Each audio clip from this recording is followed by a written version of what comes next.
Now to figure out their settings. All right, this side looks like it'll be about just as fun. All right, I can't imagine anyone's gonna find this video too helpful. Thing is beefy looking in here, so that's sick. It's got that girth to it. Yeah, I don't know, but all right, it's off. For the last, I don't know how many minutes, enough to piss me off. All right, doing new shocks. I just did new fronts last week, and now I'm doing new rears on the 3500 Cummins truck. It's a Gen 3. Went with the Ranchero. These are the 9-way dampening adjustment. I didn't really go out looking for anything fancy, but these things were a real good deal, so I was like, sure, I'll give it a shot. And since I have this thing lowered in the back, I was like, oh, why not try a little bit more tuning abilities back here, since I haul a lot of different types of trailers. But these shouldn't be too hard to toss in. Looks like, of course, I designed my exhaust that's gonna block that lower shock mount perfectly, so I might have to drop the exhaust down just a little bit. That kind of sucks. That one will be fine. Shouldn't take but a few minutes. Probably jinx myself by saying that. But yeah, these things are beefy. These are way bigger than the normal ones, and especially what's already on there. The piston itself is huge. I think it's like, yeah, 18 millimeter rod. So these things are chunky. All right, probably a good idea to rip some penetrant on these old bolts, since it looks like they haven't been taken out in quite some time. Shocks are probably not original, I would hope, but they've definitely been on there for a while, so soak those down for a few minutes. I hope it does something. I haven't tried to break them loose yet, but all the salt and road grime that this thing sees, I'm sure they're not going to cooperate too easily. I drive this in the salt a lot, moving stuff in the wintertime, so it sees all the good stuff. All right, these things have been soaking for a total of about 2 whole minutes, so I'm sure they should be good to go, right? Let's see here. There it is. Probably some wishful thinking, but oh yeah, these are 21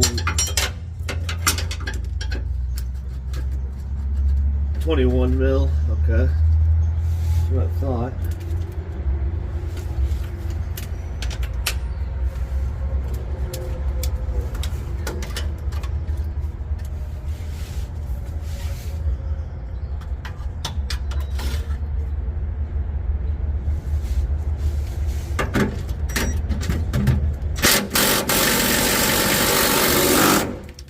Some movement. Oh shit.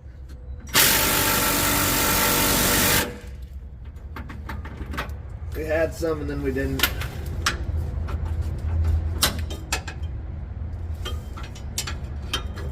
That's no good. Wrong, because there's no way they would do that stock to have to go over the frame rail from out here. Alright, whatever. Let's see. All right, so that thing's got a tab on it, and that nut is only gonna move as far as that tab, but it did break free and spun that tab, which is tack welded to that nut. But now you have to get the bolt from the other side of the frame rail here and go out towards the outside. It seems like it'd be so much easier to have that the other way, but I don't know anything. Looks like that one up front's the same way. Okay. cool. All right, there's no real good way to get to that, so I'm just gonna rip this lower mount off first. See if that helps get me better access to it, but doesn't seem like it would.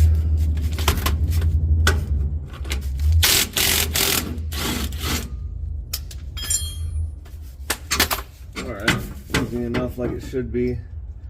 Maybe that'll help me get a wrench on it with that thing swung down. Either way, that's not ideal. That's a lot of turning a wrench just to get a real basic bolt out. Seems silly to me.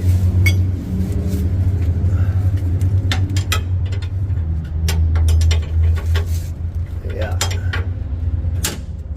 Yes, you can, but it's definitely.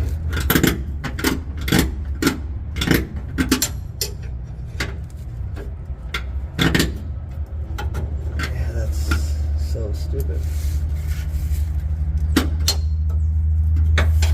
And you can't get straight up right here as frame rail mount, so you can't get to it straight on. What a dumb design that is to put it in that way. That's got to be a mistake by somebody previously, I would hope. All right, crazy annoying, but little by little from the other side.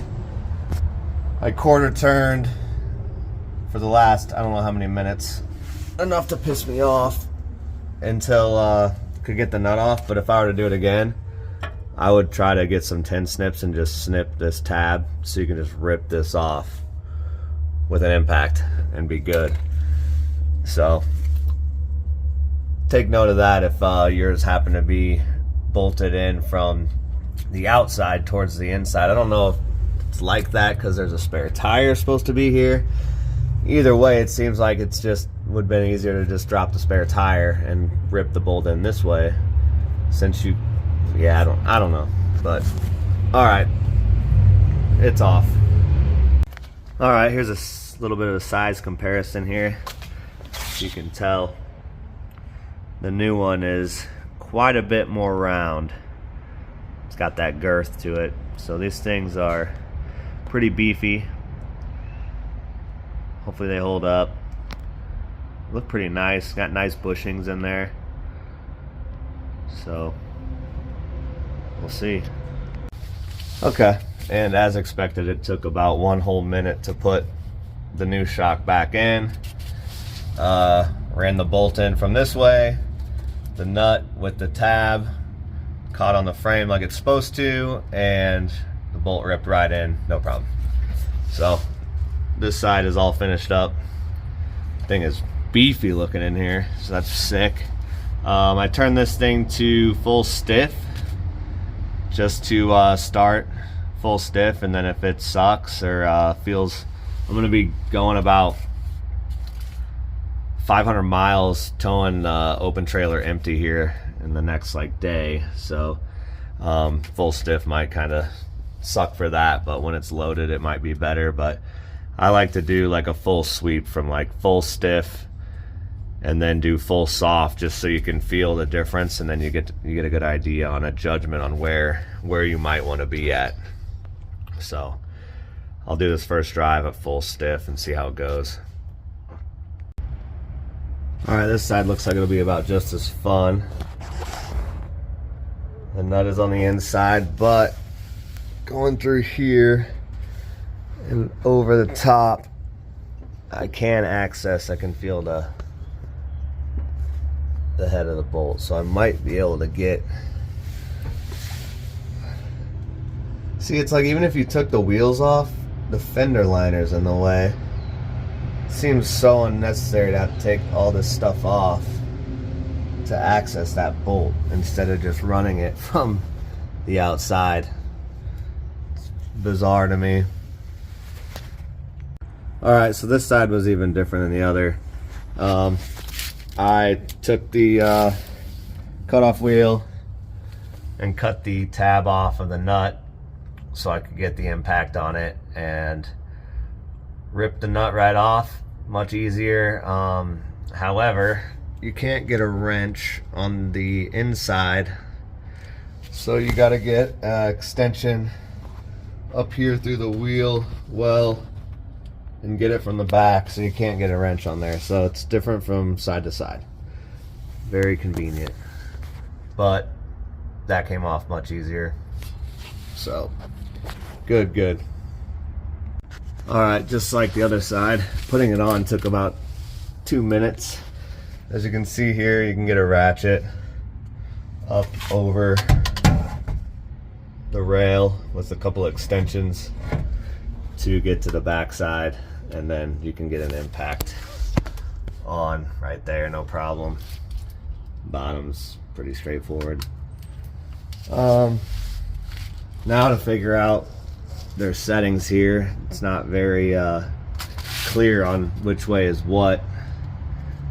I would assume clockwise would be stiffer, but there's no indicator on there, and there's no nothing on the box or in the instructions says anything either. So I'm going to start them off both full clockwise and go from there, see how it feels. All right, I can't imagine anyone's going to find this video too helpful, but the one thing you definitely want to do before you finish up, super important, is put your Rancho stickers on shocks and your zip tie to keep that boot down. Adios.